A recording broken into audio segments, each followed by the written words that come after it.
ಶ್ರೀ ಗಣಪತಿ ಶಾರದಾ ಗುರುಭ್ಯೋ ನಮಃ. ಯತ್ರ ಯೋಗೇಶ್ವರ ಕೃಷ್ಣೋ ಯತ್ರ ಪಾರ್ಥೋ ಧನುರ್ಧರಃ ತತ್ರ ಶ್ರೀ ವಿಜಯ ಭೂತಿರ್ಧ್ರುವ ನೀತಿರ್ಮತಿರ್ಮಮ.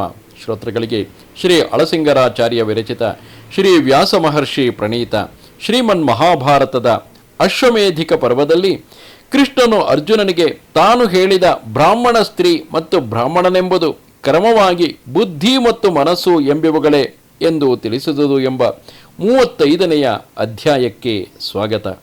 ಆಗ ಬ್ರಾಹ್ಮಣ ಸ್ತ್ರೀಯು ಪ್ರಶ್ನೆ ಮಾಡುತ್ತಾಳೆ, ನೀನು ಹೇಳಿದ ಈ ವಿಷಯವು ಅಲ್ಪ ಬುದ್ಧಿಯುಳ್ಳವರಿಗೂ ಅಶಿಕ್ಷಿತವಾದ ಬುದ್ಧಿಯುಳ್ಳವರಿಗೂ ತಿಳಿಯಲಾರದು.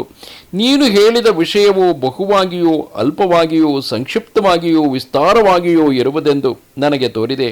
ನೀನು ಹೇಳಿದಂತೆ ಈ ಬುದ್ಧಿಯು ಲಭಿಸಬೇಕಾದರೆ ಉಪಾಯವೇನು ಎಂಬುದನ್ನು ನನಗೆ ತಿಳಿಸಬೇಕಾಗಿದೆ. ಇದನ್ನು ಪಡೆಯುವುದಕ್ಕೆ ಕಾರಣವನ್ನು ನಿನ್ನಿಂದಲೇ ನಾನು ತಿಳಿಯಬೇಕಾಗಿದೆ ಎಂದಳು. ಈ ಹಿಂದಿನ ಹಲವು ಅಧ್ಯಾಯಗಳಲ್ಲಿ ಆ ಬ್ರಾಹ್ಮಣ ಸ್ತ್ರೀಯು ಆ ಪತ್ನಿಯು ಮಾಡಿದ ಪ್ರಶ್ನೆಗೆ ಉತ್ತರವಾಗಿ ಬ್ರಾಹ್ಮಣನು ಹಲವು ರೀತಿಯಾದ ಜ್ಞಾನ ವಿಷಯಗಳನ್ನು ಆಕೆಗೆ ಹೇಳುವುದು ಬಂದಿದೆ. ಅದನ್ನು ಮುಂದುವರೆದು ಬ್ರಾಹ್ಮಣನು ಹೇಳುತ್ತಾನೆ, ಎಲೆ ರಮಣಿ ಕೇಳು, ಬ್ರಹ್ಮ ವಿಷಯಕವಾದ ಬುದ್ಧಿಯೇ ಅರಣಿಯೆಂದು, ಗುರುವೇ ಅದರ ಮೇಲಿನ ಉತ್ತರಾರಣಿಯೆಂದು, ವೇದಾಂತ ಶ್ರವಣವಾದ ಮನನಗಳನ್ನು ಕಡೆಯತಕ್ಕ ಸಾಧನವನ್ನಾಗಿಯೂ ತಿಳಿ ಎಂದನು. ಆಗ ಬ್ರಾಹ್ಮಣಿಯು ಕೇಳುತ್ತಾಳೆ, ನಾಥ, ಕ್ಷೇತ್ರಜ್ಞನೆಂದು ಕರೆಯಲ್ಪಡುವ ಬ್ರಹ್ಮಸ್ವರೂಪವನ್ನು ಯಾವ ಲಕ್ಷಣಗಳಿಂದ ತಿಳಿಯಬಹುದೋ ಅದನ್ನು ತಿಳಿಸಬೇಕು ಎಂದಳು. ಅದಕ್ಕೆ ಆ ಬ್ರಾಹ್ಮಣನು, ಎಲೆ ಪ್ರಿಯೆ ಕೇಳು, ಅದಕ್ಕೆ ರೂಪವಿಲ್ಲ, ಗುಣವೂ ಇಲ್ಲ, ಅದನ್ನು ಅರಿಯುವುದಕ್ಕೆ ತಕ್ಕ ಕಾರಣಗಳೂ ಇಲ್ಲ. ಅದನ್ನು ಧ್ಯಾನದಿಂದ ಸಾಕ್ಷಾತ್ಕರಿಸತಕ್ಕ ಉಪಾಯವನ್ನು ಮಾತ್ರ ತಿಳಿಸುವೆನು. ಆ ವಿಷಯವನ್ನು ಚೆನ್ನಾಗಿ ಉಪದೇಶಿಸಿದರೆ ಅದರಿಂದ ನೀನು ಅಮೃತದಿಂದ ಹೇಗೋ ಹಾಗೆ ತೃಪ್ತಿಯನ್ನು ಹೊಂದುವೆ. ಕಾಮ್ಯ ಕರ್ಮಗಳಲ್ಲಿ ಬುದ್ಧಿಯುಳ್ಳವನಿಗೆ ಬ್ರಹ್ಮ ವಿಷಯವಾದ ಬುದ್ಧಿಯು ತಪ್ಪಿ ಹೋಗುವುದರಿಂದ ಜ್ಞಾನ ಸ್ವರೂಪಿಯಾದ ಆ ಬ್ರಹ್ಮನಿಂದ ದೂರವಾಗಿ ತಳ್ಳಲ್ಪಡುವನು. ಮೋಕ್ಷ ದಶೆಯಲ್ಲಿ ಇದನ್ನು ಮಾಡಬೇಕು, ಇದನ್ನು ಮಾಡಬಾರದು ಎಂಬ ಉಪದೇಶವಿಲ್ಲ. ಮುಕ್ತನಿಗೆ ಯಾವುದನ್ನು ನೋಡುತ್ತಿದ್ದರೂ ಯಾವುದನ್ನು ಕೇಳುತ್ತಿದ್ದರೂ ಆ ಪರಮಾತ್ಮನೊಬ್ಬನಲ್ಲಿಯೇ ಬುದ್ಧಿಯು ನೆಲೆಗೊಂಡಿರಬೇಕು.